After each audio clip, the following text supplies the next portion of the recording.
privilege po na maging kabahagi po ng inyong Baptist Distinctives International Conference. Amen. International kasi di galing Las Piñas, di galing Cavite. Amen. International na rin yan. Amen. It's another privilege to be here. Happy anniversary po. Amen. Congratulations on your 10 years. Pagpira. 10 taon na po ang Christian Bible Baptist Church dito po sa Noveleta, and it is all by the grace of God. Amen? Noong Sunday morning, I was invited by Pastor Jerry sa kanilang 7th anniversary. And it's a blessing makakita po ng mga lingkod ng Diyos na nagpapatuloy sa gawain at kung paano po, hindi naman natin makikita ang mga pagpapala ng Diyos kung hindi tayo magpapatuloy. Amen? At lalo pa natin makikita ang mga pagpapala ng Diyos kung tayo po ay magpapatuloy sa biyaya ng Diyos. Amen? I believe so. The best is yet to come. And in the coming years ay makikita pa po natin ang patuloy na pagkilos ng Panginoon, patuloy na kapangyarihan ng Panginoon sa simbahan ito. I remember it well. Pastor Ryan invites me doon pa sa inyong dating barangay. Doon sa lugar ng Barangay Baha. Amen? San Jose. Kung tawagin po. And every time na may binabaha ay lumulutang po ang Arco de Loa. Amen? Pero it's a blessing and privilege. At least kung babahain kayo dito, aircon naman. Amen? Kaya salamat sa Panginoon sa kanyang kabutihan. And of course, the reason why God planted the church here and why God plants the church is for the souls of men. Amen? And I praise the Lord for that blessing. And I praise the Lord sa aking may bahay, sa aming mga anak na so, by the grace of God, ang mga pastor po ay hindi po perfecto po yan. But while we are trying to build a family, ay ginagamit din pong instrumento ng Diyos para magtindig ng isang simbahan kung saan makakita pa tayo mga pamilya na lalago at titibay sa pananampalataya. Sa makita maraming young people, kanina nagsusong lead po yung song leader nyo, may 4 na song leader din sa harap. Parang tinuturuan niya yung song leader, madali ang ginagawa mo, abangan po kami kung paano kami sumasayaw, paano kami mag-song lead. That's a blessing, di ba? Masarap makakita sa simbahan ng mga maliliit na bata, and then you see young people, and then you see couples, no? Ilan na po kinasal niyo dito, Pastor? 4 na? Ilan po yung naghiwala? Hindi, okay. Alright, wala yung dikolor sa potato. That's what church family is all about. Amen? Saan ka ba kukuha pa ng mapapangasawa mo sa gawain ng Panginoon? Amen? Maging tapat lang kasi. Amen? At huwag i-under the table. Amen? At yan po ay magiging pagpapala na ang simbahan ay lalago sa biyaya ng Panginoon. Amen? I believe this. I truly believe this. The church is here to educate us. That's right. Amen? Ano po, ang mundong ito, grabe na yung mag-educate sa atin. Tuturuan tayo ng maraming bagay. They will teach us secular things, they will teach us even in schools, pero maraming bagay ang ini-educate ng mundo sa atin ngayon sa maling pamamaraan at mga maling bagay. At kung walang simbahan, wala pong magtuturo ng mga tamang bagay. Kaya nga po merong simbahan, amen? At merong salita ng Diyos para i-educate po tayo. Upo ka lang saglit, mag-scroll ka lang sa social media mo, pambira. Manood ka lang ng mga 1-minute reels, no? Pambira, kung ano na ituturo sa'yo. At pagka ikaw ay receptive at hindi mo inaaral ang mga bagay na tinuturo, mamaya, ang dami mo na agad natutunan, kaya lang mali.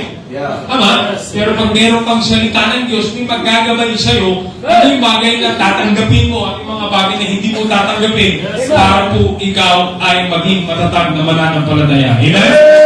Genesis chapter number 37, Genesis chapter 37, a heart contending for the faith. A heart contending for the faith. And I'm going on a different direction po ngayong hapon when we study this Genesis chapter number 37 regarding a Baptist faith. Alright? Allow me, Pastor Ryan, to just a little bit this afternoon. Chapter number 37. Babasahin po natin ang verse number 1 hanggang verse number 11. We all know this story, pero ito po'y gagawin po nating foundation po ng ating pag-aaral ngayong hapong ito. Nakita niyo po, amen? Genesis chapter 37, we'll read verse number 2 hanggang verse number 11. The Bible says, palitan po tayong bumasa ngayong hapon, bibilisan po natin kasi sayang ang dinuguan. Amen? Alam ko naman yung dahilan kung kayo bumalik ngayong hapon. Yun po yung tirang dinuguan mula ng revival natin. Kulay puti na po siya, pero dinuguan pa rin. These are the generations of Jacob. Joseph, being 17 years old, was feeding the flock with his brethren, and the lad was with the sons of Bilhah, with the sons of Zilpah, his father's wives, and Joseph brought unto his father their evil report. Verse number 2, please. Verse number 3, go.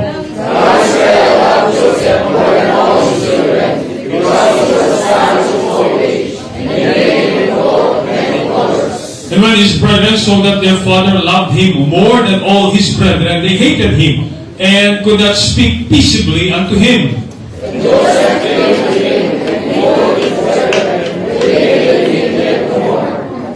And he said unto them, Hear, I pray you, this dream which I have dreamed. Verse 7, please.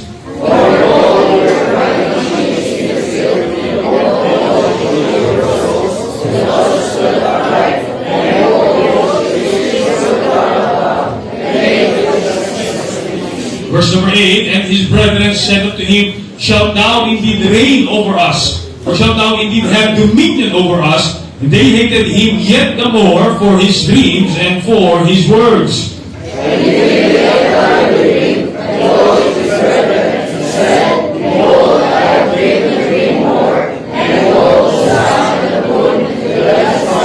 He listens to me, and he told it to his father and to his brethren. And his father rebuked him and said unto him, What is this dream that thou hast dreamed? Shall I and thy mother and thy brethren indeed come to bow down ourselves to the earth?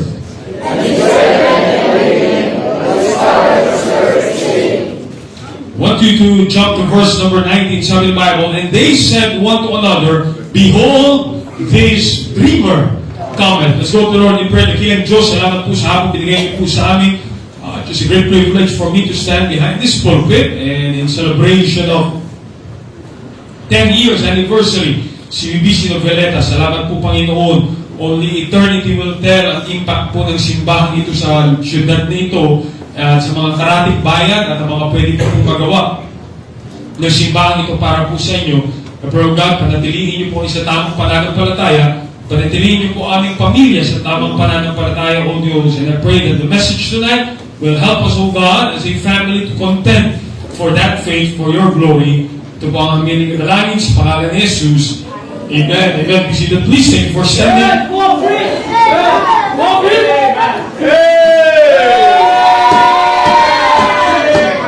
Alam mo dito, nainom pala ng tubig, nagpapagin nila, di ba?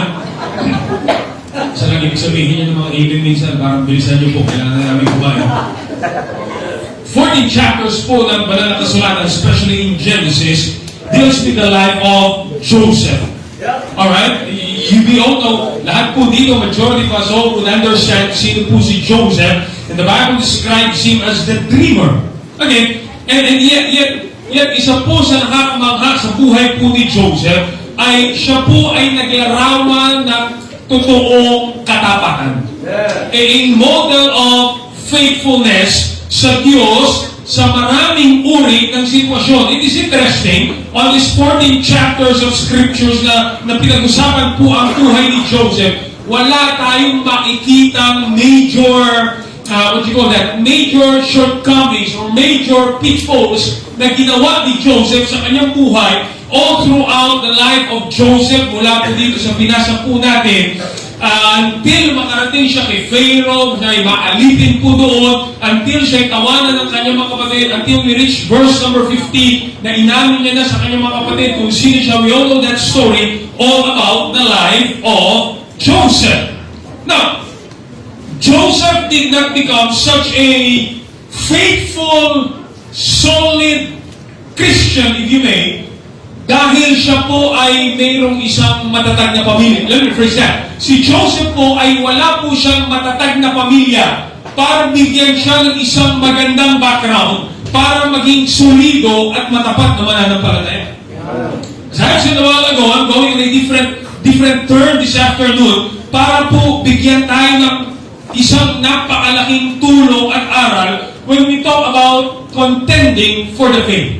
Allow me this afternoon to divert to a more an important part ng ating Kristyanismo para mapaglaban natin yung ating pananampalataya, and that is about family. Amen. Alright?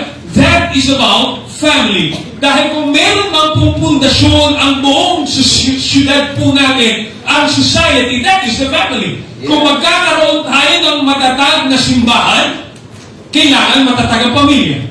Kung magkakaroon tayong mga kabataan na dapat matatag ang kanilang pananampalataya sa Diyos, dapat matatag ang kanilang pamilya. Hindi mo ba isang dahilan kaya maraming Kristiyano ang nawawala sa simbahan, nawawala sa pananampalataya, gawa ng pamilya?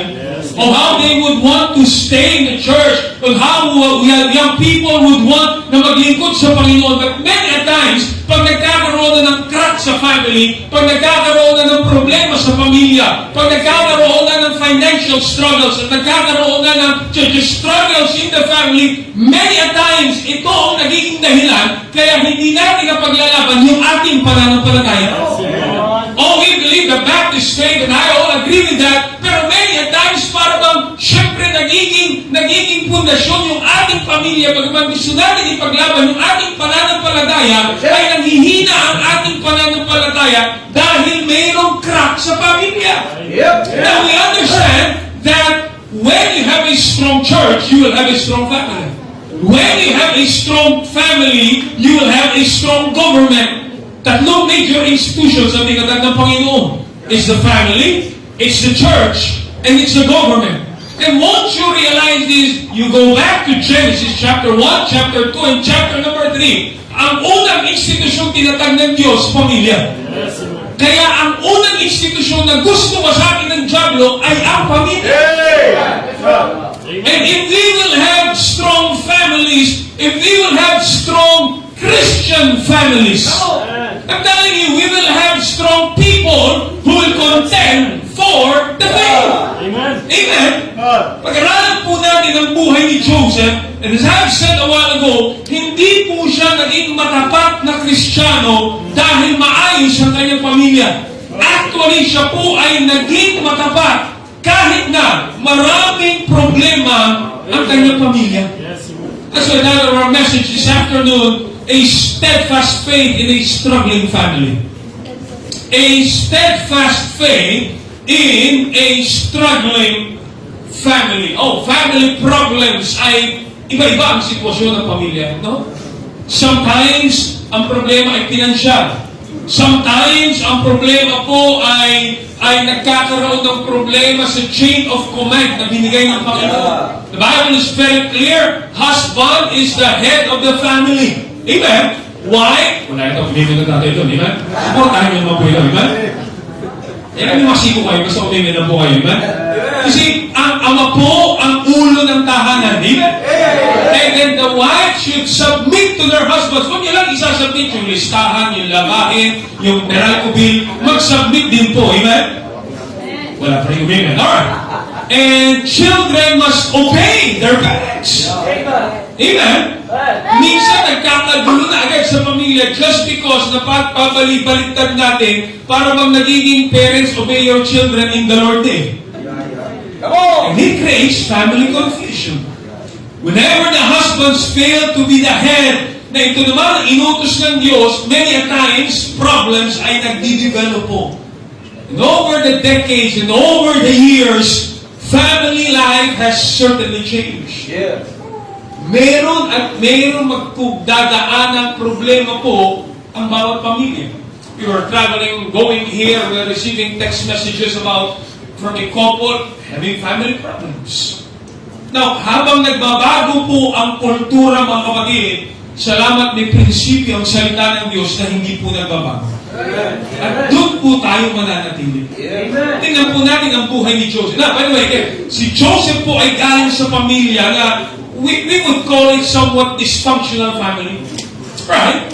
Kaya natutuwa po ako sa salita ng Diyos dahil nagbibigay siya ng halimbawa ng isang pamilya na kahit hindi matatag ang kanilang tahanan, pag matatag ang iyong pananampalataya, makapagpatuloy kayo. Look at the life of Joseph, alright? Alam po natin si Joseph, ang kanyang mga magulang ay si Jacob, right? And Jacob came from Isaac, and Isaac came from Abraham.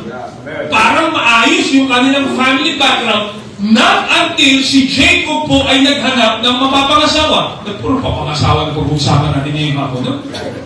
Parang may panawagan. Alright. Wala mabala na huwag yan. Si Jacob ay naghahanap ng mapapangasawa. And right at that well, ay natagpuan niya si Rachel. Now, si Rachel, ang tatay po ni Rachel as si Laban. Okay? Pag ang biyanan mo, apelido, Laban, delikado na ganyan. Ano? And Laban was the brother of Jacob's mother. Now, the problem is this. Si Rachel po ay mayroon pang panganing na kapatid na si Leah. Now, it gets complicated dahil you have to understand something dito sa magkapatid na ito. Nagustuhan ni Jacob si Rachel, but yet, he has to labor for 7 years. Right? At nung pinagpagalan niya yung 7 years, hindi ba kayo na-comfort 7 years? Wow! Si Laban po ay dinaya po si Jacob, at pagkatapos ng 7 years, ang ibinigay sa kanya ay si Leah. Now, he has to work for another 7 years. Okay, 14 years na yung tipo, tatandaan niya, no? It gets more complicated. Now, si Jacob is married, listen, not just to Rachel and Leah, kundi Rachel and Leah ay magkapatid pa.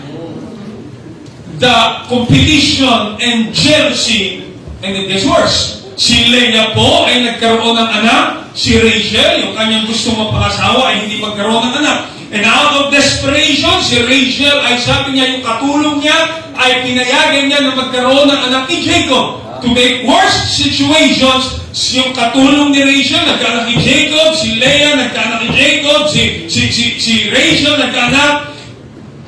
It's so complicated.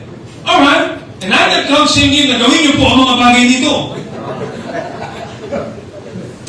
When everything was said and done, si Joseph was born pangalawa sa bunso sa magkakapatid. And to make things worse, nagkaroon pa po ng favoritism, and Jacob loved Joseph more than his brethren. Binigyan siya ng coat of many colors. Now, imagine this family. Alright? Yung unang asawa ni Jacob, si Leah, ay mayroong 6 na anak na lalaki at 1 anak na babae. Si Rachel ay mayroong 2 anak. Yung maid servants ni Jacob, ni Rachel ay mayroong pong 2 anak. Yung maid servants po ni Leah ay mayroong 2 anak. After the birth of Joseph, yung si Jacob at yung kanyang biyanan ay nag-away. Delikado talaga ito, mga kapatid. And si Jacob ay ninakaw niya yung profit ng business ng kanyang tatay. After that, yung kaisa-isang kapatid nilang babae ay ginawa ng masama, and para maghiganti po doon yung kanyang mga kapatid na lalaki ay pinuntahan yung bayan kung saan rinip yung kapatid nilang babae at pinagpapatay ang lahat. Now, to add insult to injury, another one ng Joseph's, ng kapatid ni Joseph ay nagkaroon pa ng relationship na hindi tama. By the time Joseph is 10 years old, 10 years old si Joseph, the father has 2 wives, fathering children from 4 women. Lahat po ito'y nakatira sa isang sambahayan, and as did all of the brother and half-brothers. Yung tatay ni Joseph at yung kanyang lolo ay naghiwalay. Yung tatay ni Joseph at yung kanyang uncle ay nagkasundo. Yung kapatid ni Joseph ay pinagtangkaan ng mga sama. Yung kanyang mga kapatid ay mamamatay tao. Yung kanyang nanay at yung kanyang lolo ay namatay. And all this leads us to that truth that we must understand. However bad the situation is in your family, as long as you have a steadfast faith. Come on! Panindigan ka para sa Amen.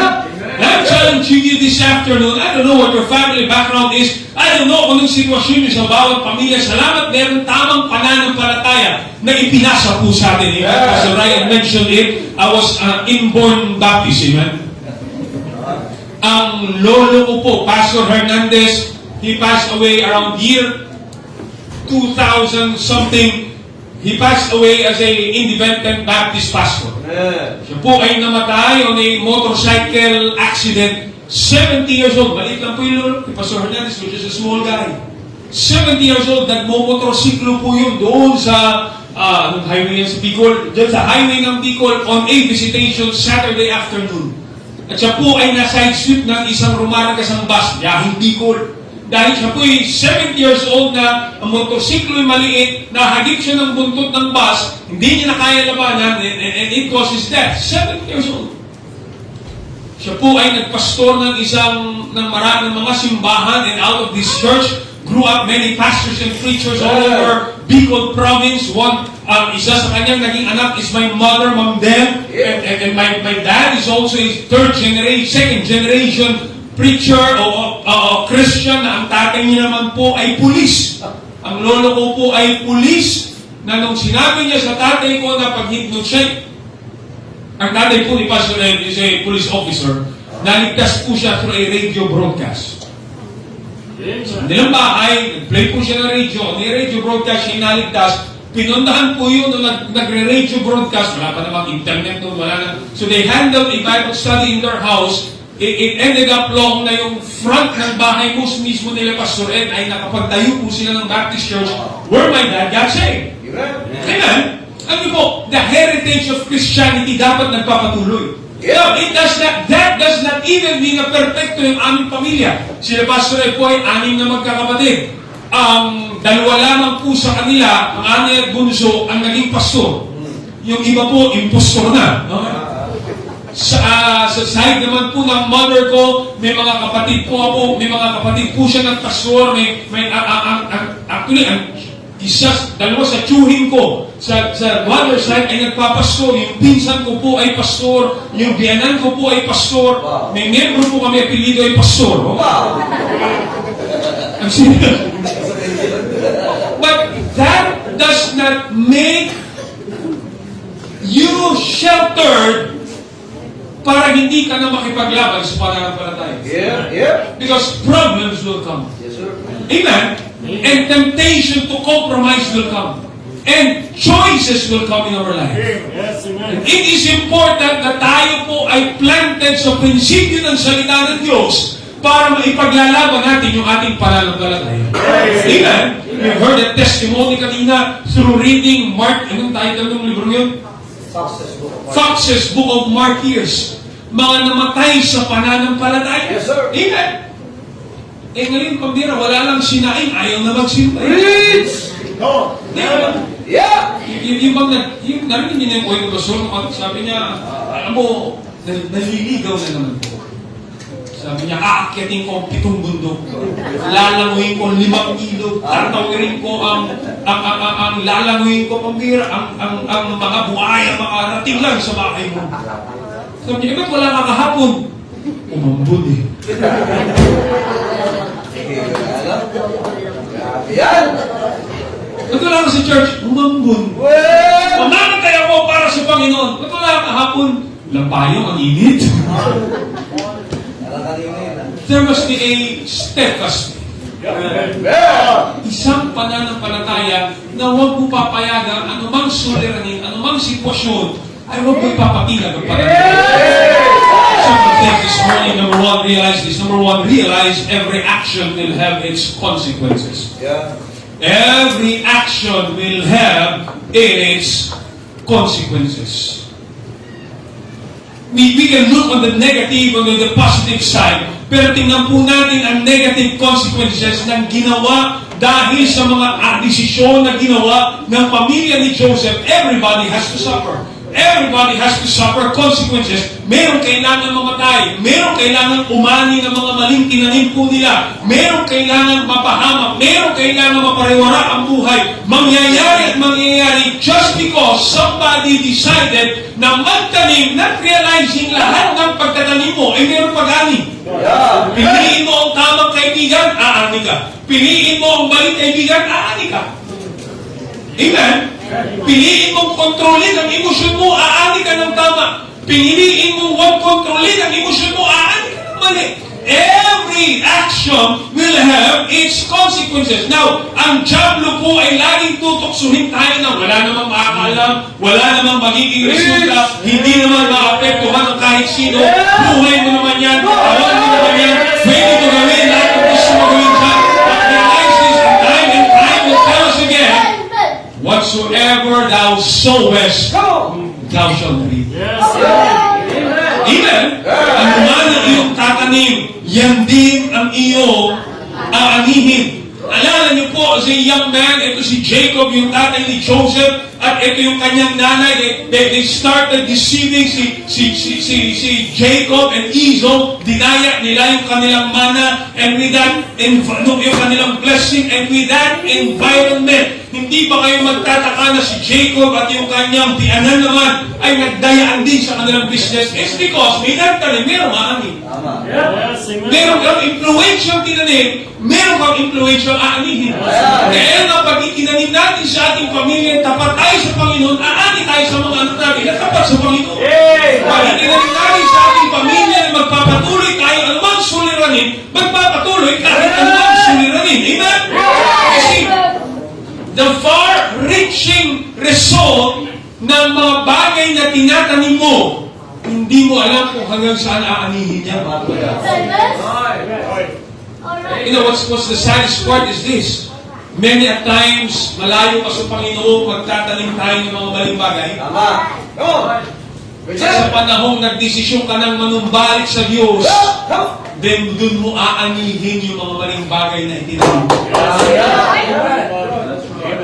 And I have seen time and time again, mga Kristiyano, lumayo sa Panginoon, nagtanim ng maling influensya sa kanilang anak. Noong panahong bumalik na sila sa Panginoon, inaani na nila sa kanilang mga anak yung maling influensya. Don't take it too late. Amen? Because every action will have its consequences. Pag ang Diablo po ay tinukso tayo ng mga bagay dito sa sanlibutan, ladies and gentlemen, tandaan po natin, you have to think on a long-term basis. Ano ang magiging resulta nito sa ating buhay? Ano ang magiging resulta nito sa ating anak? Ano ang magiging resulta nito sa ating pamilya? The Bible is very clear. Be not deceived. God is not mocked, for whatsoever a man soweth, that shall be also. Think about our actions. Maapektuhan ang ating anak. Maapektuhan ang ating apo. Maapektuhan ang mga susunod na henerasyon. Think long term about the consequences. Amen? Tingnan natin ang pwede maging resulta nito sa mga desisyong ginagawa po natin. Amen? Marahil hindi mo makita. Ano yung maraming pamilya? Talking about families. Maraming pamilya tumigil sa simbahan, not realizing in the long run, aanihin nila ang pagtigil sa gawain nila. Maraming Kristiyano tumigil sa paglilingkod sa Panginoon, tumigil sa katapatan sa paglilingkod sa Panginoon, not realizing in the long run, aanihin nila yun dahil ang mga anak nila itigil din maglingkod sa Panginoon. Praise the Lord, I grew up in a family na maraming pinagdaanan. Pero salamat nagpatuloy sa paglingkod sa Panginoon. Amen? Yung mga kabataan pumipili ng impluensya sa kanyang buhay, hindi iniisip. That's why the Bible says, I mentioned that this morning, actually I preached this morning also about family, because pag matatag natin na ilatag ang pamilya natin spiritual, naglalatag tayo ng matibay na pundasyon para makapagpatuloy tayo maglingkod sa Panginoon. The Bible talks about, in the book of Hebrews, tingnan po, Hebrews chapter number 11. You know this verse? Hebrews chapter number 11. The Bible says in Hebrews chapter number 11 and verse number 25, choosing rather to what? Suffer affliction with the people of God than to enjoy the pleasures of sin for a season. Alam niyo kung kanino nakuha ni David ang prinsipyong magtiis para sa Panginoon? Go back to verse number 23. By faith, Moses, when he was born, was he 3 months of his parents. Yung pagtatanim ng mga magulang sa kanyang pananampalataya ay inani nila kay Moses na pinili niya magtiis. Yeah. Kaysa piliin ang pleasure ng kasalanan. Yeah. Listen, pag ikaw ay nagtiis ngayon sa pananampalataya mo, aani ka in the near future. Amen. Pero pag ikaw ay nag-enjoy ngayon sa pleasure ng kasalanan, dahil sabihin, aani ka rin in the near future.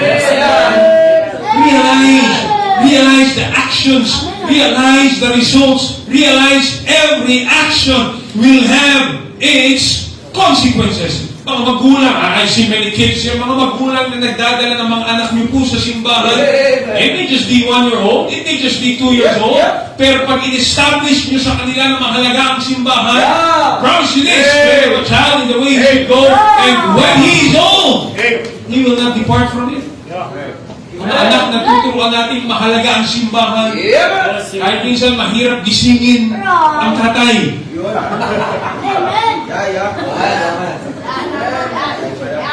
Minsan kahit, ano mo, situations right now are struggling. Nakakalungkot pag kami naririnig, halo ngayon, nakakarinig na ako ng mga halong pamasahe, hindi na tayo every Sunday sisimba. Aba, mas mahal ko sa rehabilitation center. Mas mahal magpiyansa ng anak sa bilangguan. Sana matutunan natin ang bawat action po natin ay meron itong kabayaran. Amen? Ang mga young people ngayon, it may be 10 years church, ilang years na mission po? 6 years. It's 16 years. O yung mga 4-year-old noon, nasa na? 20 na ngayon. Yung mga 20 ngayon, 80 na. Matanda na sila, amen?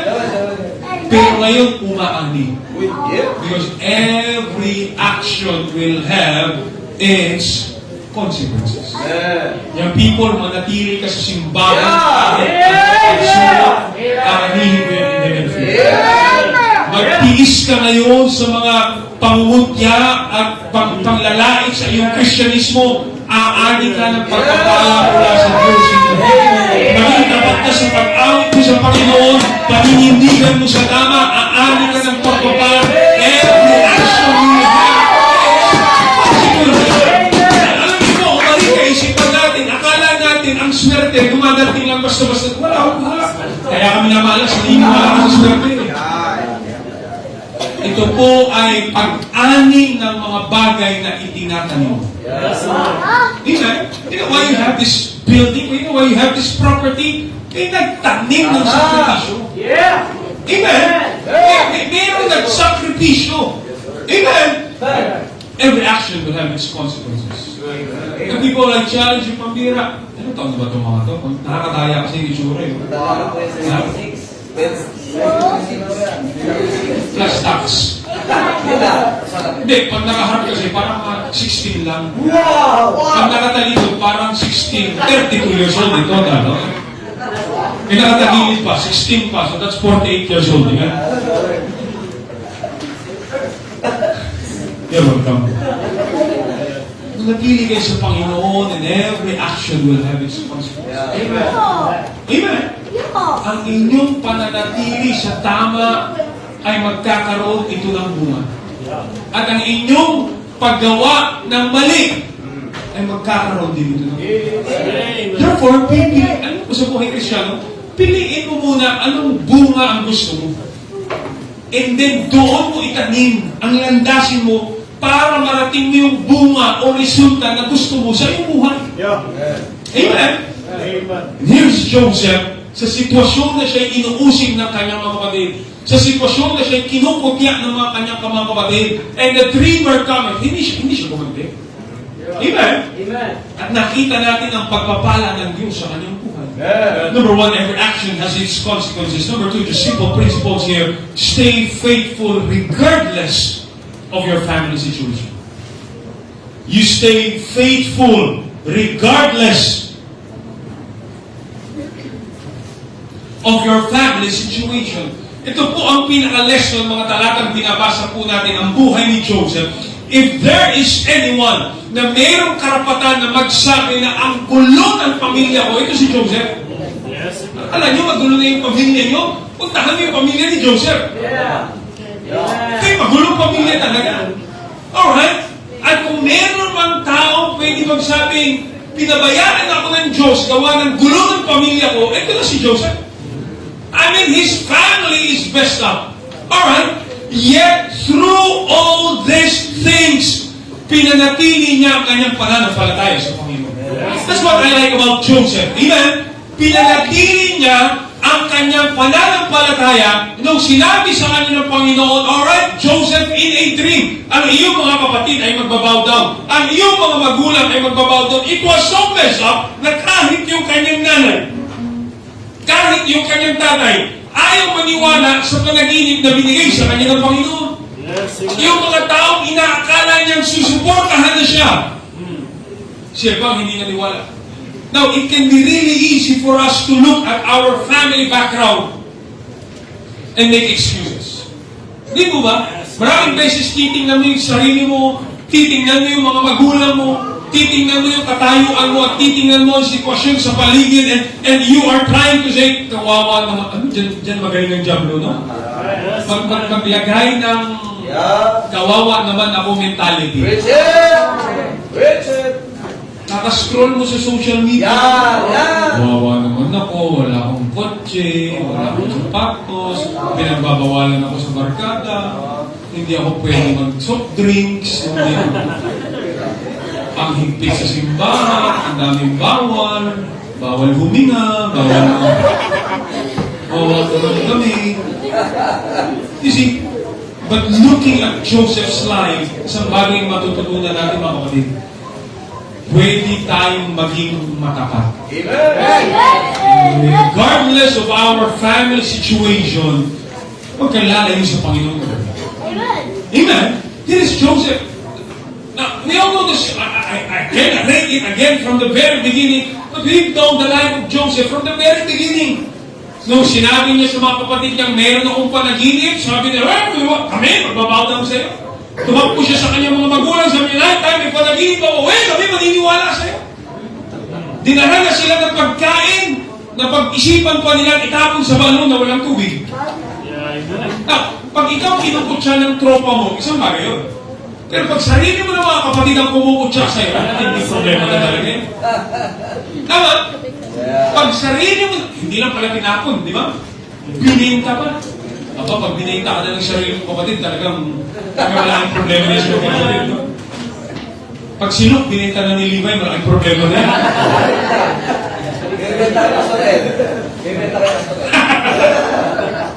Ay, hindi maganda, ibibigay na lang yan. Now, imagine the situation of Joseph, right? Nung binenta siya ng kanyang mga kapatid sa merchantman, pagdating niya doon, siya ngayon ay servant ni Potiphar. Pagdating sa pagiging servant ni Potiphar, nagkagusto pa sa kanya si Mrs. Potiphar. Nung nagkagusto pa sa kanya si Mrs. Potiphar, siya pa yung pinagtangkaan ng masama ng asawa ni Potiphar. At the end of the day, siya pa yung nakulong sa kasalanan hindi niya naman ginawa. Ako kay Joseph, babalik na ako sa horoscope. Anong nangyayari na sa buhay ko? Naunawaan niyo po ang katayuan ni Joseph.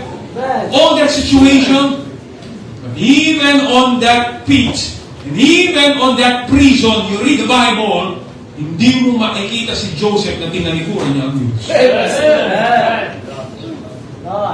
Hindi na siya umasa tulong mula sa kanyang mga kapatid. Mga kapatid niya na nagbenta sa kanya. Mga kapatid niya na yung mga kapatid niya na nagsinungaling sa magulang niya. Nasa si Joseph, nakita na lang namin yung robe na binigay niyo, puro duguan na eh. Nagsinungaling. I mean, it's really a terrible family situation.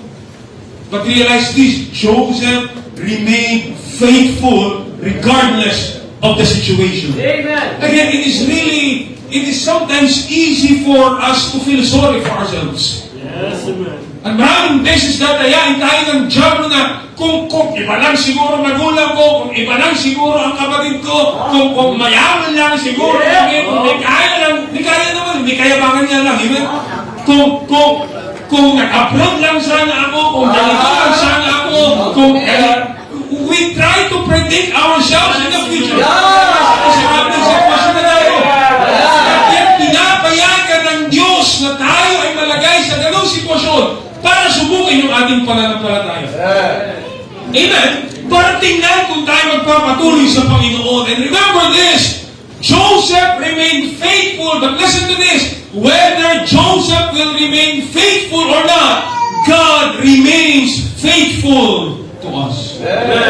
Let's learn from Joseph to rise above family circumstances and learn to be faithful. Young people, I don't know about you, minsan sa simbahan po, pinatataas ko ang kamay. Many times on a Sunday morning, may mga young people na nandun sa simbahan, ang magulang nila wala. Di ba? Mga kabataan na kayo'y sinisimba bago kayo makarating sa simbahan, uusigin kayo ng magulang niyo. Pagdating na dito, kasama niyo pala yung magulang niyo nang uusig sa inyo. That situation, let me tell you something, stay faithful amidst the family circumstances. Dahil kung mapagtatagumpayan mo ang usik at pagsubok sa loob ng pamilya, anumang pang-uusik sa labas ay kaya mo magpatagumpayan. Amen? So many Christians will say, ipaglalaman ko ang aking pananampalataya. Dahil, wala na tayong bigas. Hindi na tayo sumimba. Bigas pa lang yun. Yung iba'y Kristiyano sinunog sa kanilang pananampalataya. Yung ibang Kristiyano naman ay walang panggatong at hindi na sumisimba.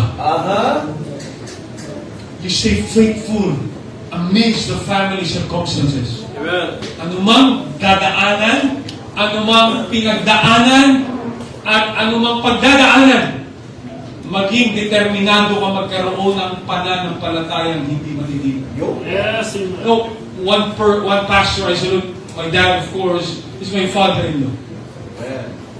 Naranasan po nila sa unang mission house nila kasi sila nasunugan. Sunog po talaga yung kanilang mission house. Nung lumipat po sila, there was a struggle na paglipat, yung nalipatan po nila, binaha naman sila.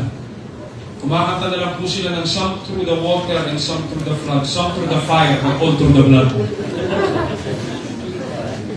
Pero ngayon, nagpapatuloy pa rin po sila. Amen. Whatever family situation you encounter, make sure be steadfast in your faith. Amen. But in 10 years, saan pa ba kukuha ng mga susunod na soul winner ang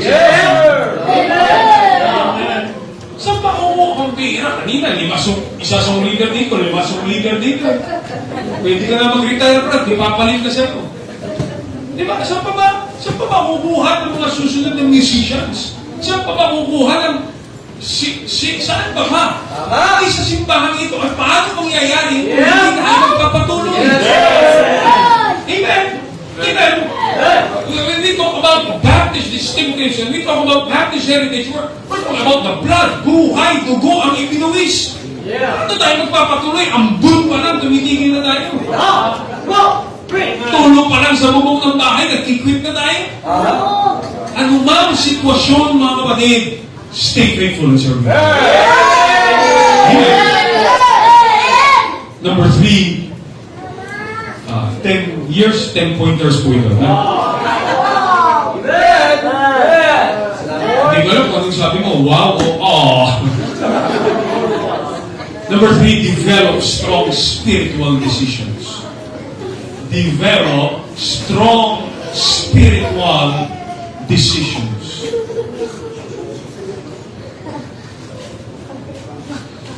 Ang naging kaibahan po ni Jacob at ni Joseph is this. Jacob became weak in his spiritual decisions. Yes, Right? Siya po ay naging mahina sa kanyang mga desisyon spiritual. Kaya po ang kanyang pamilya ay nagkaroon ng kaguluhan. But one thing we know about Joseph, he was a strong spiritual leader that he made strong spiritual decisions. Tinukso siya ng asawa ni Potiphar, hindi siya tumagal sa tukso ng asawa ni Potiphar. Right? tinapon na siya ng kanyang mga kapatid sa balon, hindi pa rin siya nagreklamo sa Diyos.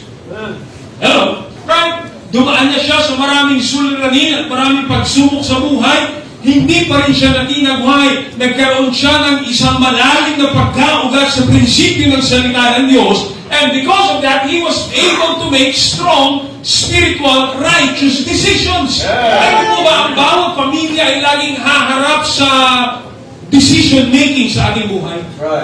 Right? Sa gitna ng suliranin, haharap tayo sa pagpili natin sa ating buhay. Pag may problema na gagawa tayo ng desisyon, ito ba ang gagawin ko o ito?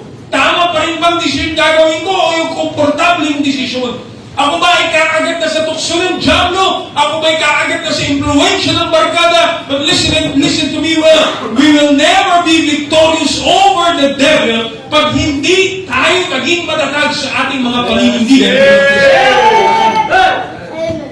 Imagine how Joseph was tempted by Potiphar's wife.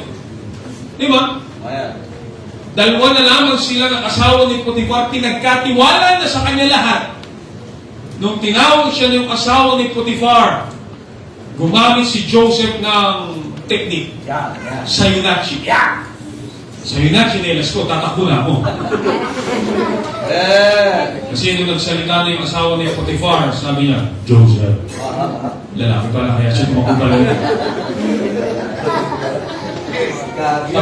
Pagtanggal ng asawa ni Potiphar, may bigote pa po siya. Kumari pa siya ng ako. But you have to make strong spiritual decisions in your life. Ang mundo pong ito ay hindi natatapos maggawa ng anumang temptation para lumalik sa Panginoon. Right? Ang daming tukso ng sanlibutan ito. And one thing you've realized about temptation, it's tempting. Temptation nga eh. Right? Alam ng dyablo. You look at him, right? Anong sabi ng Bible? Sa Genesis, it was good for food. Ang nilalatag ay tempting. Di ba? Ang inaalok ay parang gusto mo talagang kunin. At kung wala kang matatag na pagpili at kondisyon, papalpak tayo sa ating mga. Amen? Mawawala tayo sa kalooban ng Diyos. Mapapalayo tayo sa ninanais ng Diyos. Amen?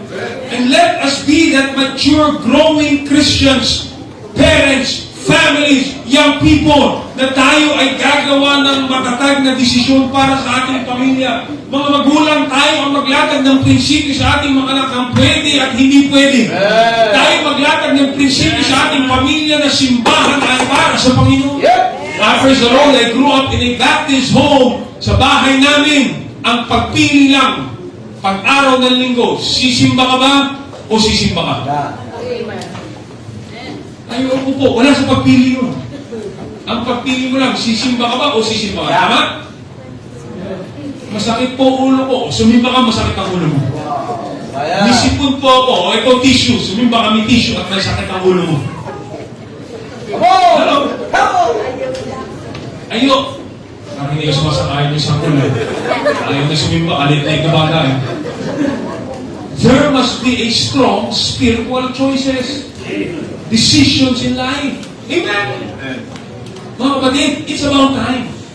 Kasi pag hindi naging matatag ang kondisyon natin sa loob ng tahanan, we will see many souls saved on Anniversary Sunday, pero we will see families leaving the church just because walang matatag na kondisyon sa loob ng tahanan. I praise the Lord, I grew up in a home na pag binuksan mo, refrigerator, walang alak. Amen.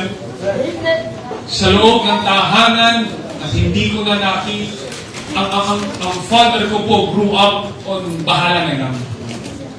Age 14, miyembro ho yun ng Bahala na Gam. Alak, sigarilyo, alipin na po siya noon. I praise the Lord, I grew up in a home na walang alak, walang sigarilyo. Sa loob at labas ng bahay. Yung iba kasi walang sigarilyo sa loob, nasa labas lang. Ang lighter nasa sasakyan eh. I praise the Lord. there was a strong spiritual decisions and convictions na hindi naglito sa akin ng, teka, ano ba yung totoo? Ano ba yung tama? Sabi mo, hindi tama ang paninigarilyo. Ba't nakikita kitang naninigarilyo sa labas ng simbahan? Ano? Strong spiritual convictions. Amen. Pag ang magulang ay walang matatag at matibay na conviction, magkakaroon tayo ng mga litong anak. Tama. Sa pananampalataya. Tama yan. Expression ko po kaninang umaga, pag-uwi sa bahay, sabi ng tatay, sige, pag-pray natin, pagkain natin. Panginoon, salamat po sa pagkain, salamat po sa magandang preaching, salamat po sa church. Sabi ng anak, tay, saglit. Salamat sa church. Kanina nung pauwi tayo, reklamo ko na reklamo. Habang ang preaching ni pastor, walang merienda, ang init sa church, bakit ang tagal ng service? Ngayon, ano ba talaga, tatay? Strong spiritual convictions and decisions. Amen. Pagtibayin natin ang mga pagdidesisyon po natin, mga kapatid. Amen? Amen? Number 4. Hopefully the last. Amen? Number 4. 4.1. Hanggang 4.10. Okay. Number 4. Be trusting on the power of God. Be trusting on the power of God.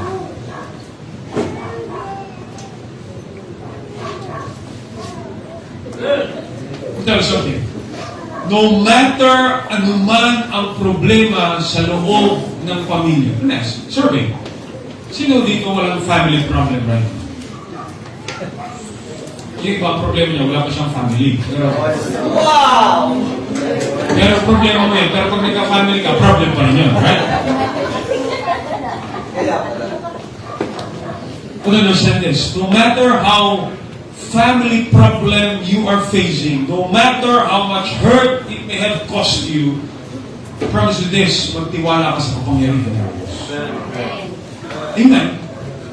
The more you hold on to God's promises, the more you become faithful to God, magtiwala ka, may solusyon ang Diyos sa ating problema. Ang susi ay katapatan. Amen. You recall the story of Joseph, it took a while. Right? Kasi nung nakulong po siya, you all know this, right? Nung nakulong po siya gawa ng kasalanan ng asawa ni Potiphar, nakulong siya sa kasalanan, hindi niya ginawa. Remember niya? Sa loob ng bilangguan, hindi po siya nagwala. Hindi, ano ba yan? Hindi naman kasalanan to. Hindi siya nagkalimbang ng bilangguan at nagwelga daw. He was there and the Lord was with Joseph. Amen. Nagtiwala pa rin siya sa Panginoon. Time came, there was a butler and a baker. You know the story, right? The butler and the baker, meron silang dream. Sabi nila, sino pwede mag-interpret? And Joseph came. Hindi niya sinabi, ay, hindi ko interpret yung dream niyo. Mas malalo ko sa Panginoon. Kinulong niya ako sa kasalanan. Hindi ko ginawa. No! He still decided to be a voice, an instrument of God, even in the place na alam niya hindi dapat siya nandun, pero tiniyagan ng Diyos na nandun siya.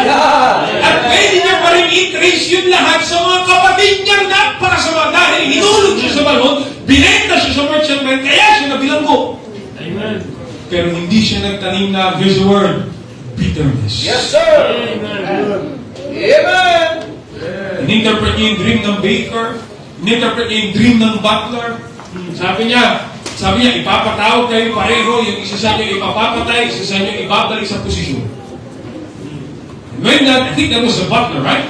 That butler ay napalaya na.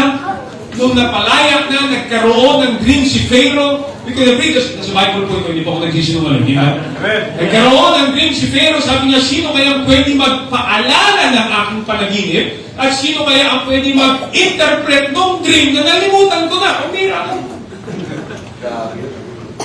Sabi ng butler, naalala ko na.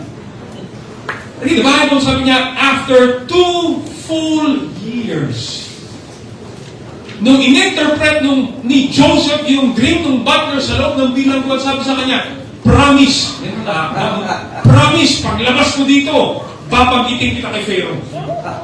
Nakalabas, promise, nalimutan niya si Joseph. But it was after 2 full years. Sabi niya, naalala ko na. Sorry, Joseph, nalimutan ko. 2 taon, pambira, no? Merong tao sa bilangguan na pwede mag-interpret ng dreams mo. Tinatawag si Joseph, binihisan, inayos. Sabi ni Pharaoh, ano yung dream ko at anong ibig sabihin ng dream? Pinaliwanag ni Joseph, you remember that, right?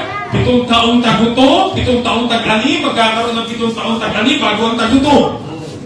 Kailangan nyo ng tao mag-lead para sa pagdating ng taguto, meron pa yung pagkain na ihanda. Sabi ni Pharaoh, ikaw ang tao yun. It was after 2 full years. Right? Hinanda ni Joseph ang tag-ani, panahon ng taguto, meron silang pagkain. Lo and behold, kahit yung mga kapatid niya mismo na nagtapon sa kanya sa balon ay pumupunta sa kanilang lugar para humingi ng pagkain. Think about that. Sino ang pwede mag-orchestrate ng lahat ng ganyang sitwasyon kundi ang Diyos lamang? Imposible. Pero ang imposible ay pwede gawin ng Diyos. At yan ay nasa katuparan dahil mayroong Joseph na nanatili siya sa kalooban ng Diyos at siya nagtiwala na mayroong gagawin dakilang bagay ng Diyos. Dumating ang time ng kanyang mga kapatid na, I'm trying to summarize the story kasi abutin po tayo ng 11 years, amen? Dumating yung kanyang mga kapatid, hindi niya natiis, umamin siya sa kanyang mga kapatid. Think about that situation. We jump to chapter number 50, Genesis. Genesis chapter number 50. Alright, Genesis chapter number 50.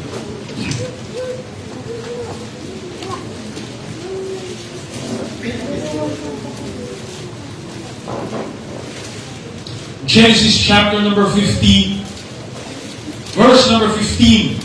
And when Joseph's brethren saw that their father was dead, they said, Joseph will peradventure what? Hate us, and will certainly requite us all the evil which we did unto him. And they sent a messenger unto Joseph, saying, Thy father did command before he died, saying, So shall he say unto Joseph, Forgive, I pray thee, now the trespasses of thy brethren and their sin, for they did unto thee evil, and now we pray thee, forgive the trespasses of the servants of the God of thy father. And Joseph wept when he spake unto him, verse number 18, and his brethren also wept, and fell down before his face. They said, Behold, we be thy servants. And Joseph said unto them, Fear not, for I am in the place of God. But as for you, ye thought evil against me, but God meant it unto good, to bring to pass as it is this day, to save much people alive. Now therefore fear ye not, I will nourish you and your little ones. And he comforted them and spake kindly unto them. Here's what I'm talking about, ladies and gentlemen. Pag ikaw ay patuloy na inilapit, nagtiwala ka sa Panginoon, magtiwala ka sa kapangyarihan ng Diyos. Makikita mo kanyang pagkilos. Amen. There's a mother in San Pedro, Laguna, long-time testimony. When I heard that testimony, it really challenged me. Naligtas po siya, nanay. Naligtas po siya, una siya naligtas, matagal naligtas sa kanyang asawa. Because of that common thing, she was persecuted. She became faithful to church, attending every services. There was a time na siya po ay pinagbabawalan magsimba. Minsan, pagsisimba niya, pagsimba niya, nilalakad po siya ng gate. Minsan, inaakit niya yung gate, pauwi lang po siya. She prayed for 18 years. 18 years. Nagpatuloy, lumago, naging tapat sa Panginoon. After 18 long years, na-save yung kanyang asawa. Yung kanyang asawa po ngayon, usher ngayon sa San Pedro. Faithful na naglilingkod sa Panginoon. But that is something you just have to be confident. You just have to be trusting on the power of God. Yung mga bagay na dadalhin ng diablo minsan para huminto ka sa iyong pananampalataya, para ipaglaban mo ang iyong pananampalataya. Yung pinakamahirap na kalaban ng pananampalataya, pamilya. And I challenge you, you be steadfast in your faith. Yes, amen. Ipaglaban mo ang pananampalataya mo sa Diyos. One of our full-time Bible students doon po sa San Pedro, he was persecuted. Ayaw siya payagin ng tatay niya mag-full-time. Sabi niya, Tay, mag-full-time ako. Pag in the span of several months, hindi ka nagkaroon ng trabaho, hindi tayo pinagpala ng Diyos, aalis ako sa pag-full-time. Full-time itong lalaking ito. Pagsampa niya sa work niya, pag-uwi ng tatay niya, tinawagan siya ng tatay niya, tinawagan ng kumpanya, nagkaroon ng trabaho yung tatay niya. Your faith will be tested. Amen. Your faith will be tried. Hindi na tayo, salamat sa Diyos, hindi na tayo uusikin ng gobyerno magsara at magpapatuloy pa ba tayo sa pagsisimba. There are many times your faith will be tested in the home, Yeah. in your family, on the people close to you. Amen. Amen. Amen. But you have to have a steadfast faith. Huh? Lalo si Abraham. Sabi ng Panginoon, i-offer mo yung kaisa-isa ka na. Yeah. Madali mag-offer, kung tanong yung kapitbahay yung i-offer. Amen. Tama? O kaya kung marami kang pagpipilian sa anak mo, dito pinakamatigas sa ulo. Lahat naman sila, matigas ako. Kaya lang they have this only son, Isaac, whom they have waited for many years. Ano po? That's why the Bible says you've got to love the Lord thy God with all thy heart, with all thy soul, with all thy mind, and with all thy strength. You know why? Because sometimes you will have a struggling family. Tatay mo hindi safe. We have a mother in our church, sabi niya, nag-struggle ko po ngayon yung asawa at anak ko, ang hirap dalhin sa simbahan. Every Sunday, nandito siya sa church. She testified the other week, sabi niya, parang ayoko na rin, ang hirap magsimba sa linggo ng umaga kasi alam niyo yung asawa at anak ko ayaw sumama sa simbahan tapos magsusundo ka ng mga bisita na madaling dalhin sa simbahan. I think it's struggling. But if you've been faithful on Sunday morning, Sunday afternoon, we have a family in our church na doon pa sa San Pedro, kasama na namin, and it so felt impossible for them to bring their father to church. Pero sa kanilang pagpapatuloy ngayon yung tatay nila, sabi nila sa pamilya, bili tayo ng isang sasakyan. Not for the business sake, kundi para magamit nating service every Sunday papunta sa simbahan. Amen. Every Sunday, last November, namatay po yung kanyang may bahay. Inilibing po ng, Sabado ng gabi, right? Sabado ng hapon. I was not expecting them to be church on Sunday morning kasi late na po sila na ko. Nagte-text sa akin 11, 12 at night. Siyempre, nilibing and just morning, Sunday morning, I saw that dad walking inside the church, umattend ng Sunday morning service. The whole family was there. Yung nanay, wala na, patay na, siyempre. Pag dumating yung nanay, ano makakaripas para us? The whole family was there, in church. Amen. You want to contend for the faith? No. Kapatid, patatagin mo sa pamilya mo. Ipaglaban mo ang pananampalataya. I'm not saying makipagsuntukan ka sa pamilya mo. Ginagawa mo na yun, hindi nga effective, di ba? I'm not saying makapagpupugan ka doon sa iyo. No. I'm trying to say manindigan ka sa iyong pananampalataya. You contend for that. Young people who are being persecuted right now in school, in home, manindigan ka sa iyong pananampalataya. Mas maging malapit ka sa Panginoon. Tinatawanan ka sa kasuotan mo, tinatawanan ka sa musika mo, tinatawanan ka, ano ba, bakit kakaiba ka sa ating pamilya? Let God answer those questions and be faithful in serving the Lord. Huwag mo na ikumpara yung sarili mo sa mga martyrs natin na sinisibat, pinapako sa krus na nakabaligtad. Huwag tahin yun. Ulan nga, ayaw mo na sumimbi. Gusto mo pang ipako sa krus. Pinagalitan ka lang ng nanay mo, ayaw mo na sumimbi. Simulan mo ang pananampalataya mo magliwanag sa loob ng tahanan. At makikita mo ang pagpapala ng Diyos. Have a steadfast faith. Kunin mo, you know where this all started? Because Joseph took his dream from God.